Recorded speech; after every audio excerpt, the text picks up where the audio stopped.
नमस्कार दोस्तों, स्वागत है आप सभी का आपके अपने YouTube चैनल पर। दोस्तों, बिहार का एक ऐसा गांव जहां 350 सालों से भी ज़्यादा जीवन जी चुकी है ऐसी नागिन है जो मुर्दों में भी जान डाल देती है। गांव वालों का तो यहाँ तक कहना है जिसकी पूजा से इच्छाधारी नागिन खुश हो गई उसकी ज़िंदगी में हर खुशी आ जाती है। बिहार के बख्तियारपुर में बसा एक ऐसा गांव जो सिर्फ और सिर्फ इस इच्छाधारी नागिन के लिए जाना जाता है। दोस्तों, वीडियो शुरू करने से पहले जो भी महादेव के सच्चे भक्त हैं, परम भक्त हैं, सच्चे दिल से पूरी श्रद्धा से कमेंट बॉक्स में ज़रूर लिखें हर हर महादेव, ताकि भगवान शिव की कृपा आप पर और आपके परिवार पर सदैव बनी रहे। दोस्तों, बिहार के बख्तियारपुर से करीब 25 किलोमीटर दूर एक जंगल के पास नागिन का एक अनोखा मंदिर है। कहा जाता है कि इस मंदिर के नागिन में इतनी ताकत है कि मरे इंसान में भी जान डाल देती है।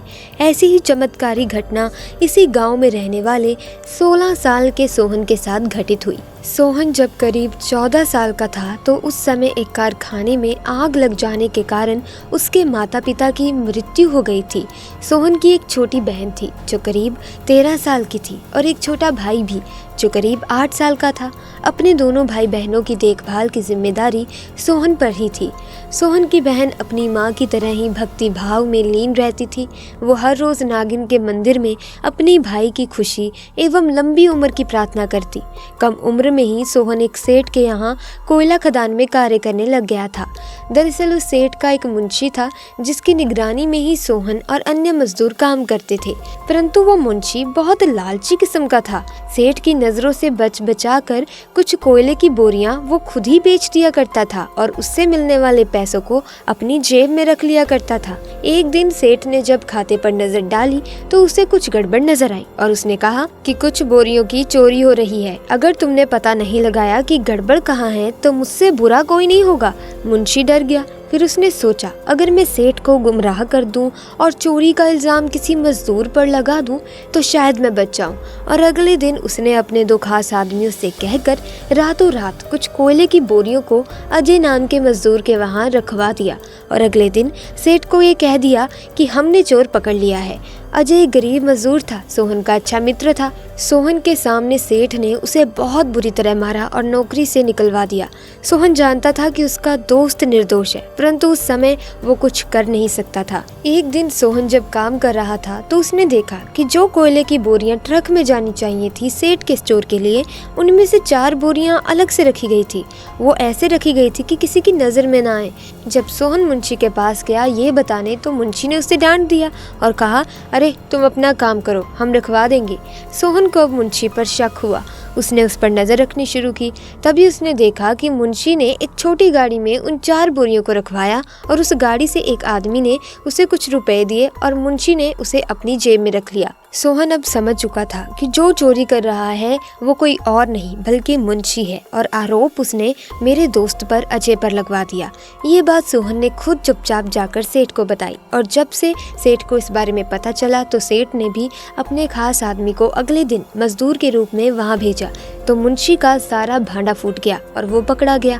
सेठ ने मुंशी से कहा, अगर आज सोहन ना होता तो तुम इसी तरह मुझे लूटते चले जाते। सेठ ने उसे भी पिटवाया और नौकरी से निकाल दिया। इस तरह सोहन ने अजय का बदला ले लिया, परंतु इधर मुंशी ने अब सोहन से बदला लेने की ठानी। एक दिन सोहन जब काम करके देर शाम अपने घर लौट रहा था तो मुंशी ने 2 आदमियों के साथ मिलकर सोहन को तब तक पीटा जब तक उसके प्राण ना निकल गए हों। अगली सुबह कुछ आदमियों ने सोहन को जंगल के पास मरा देखा तो तुरंत ही उसकी छोटी बहन को ये खबर दी।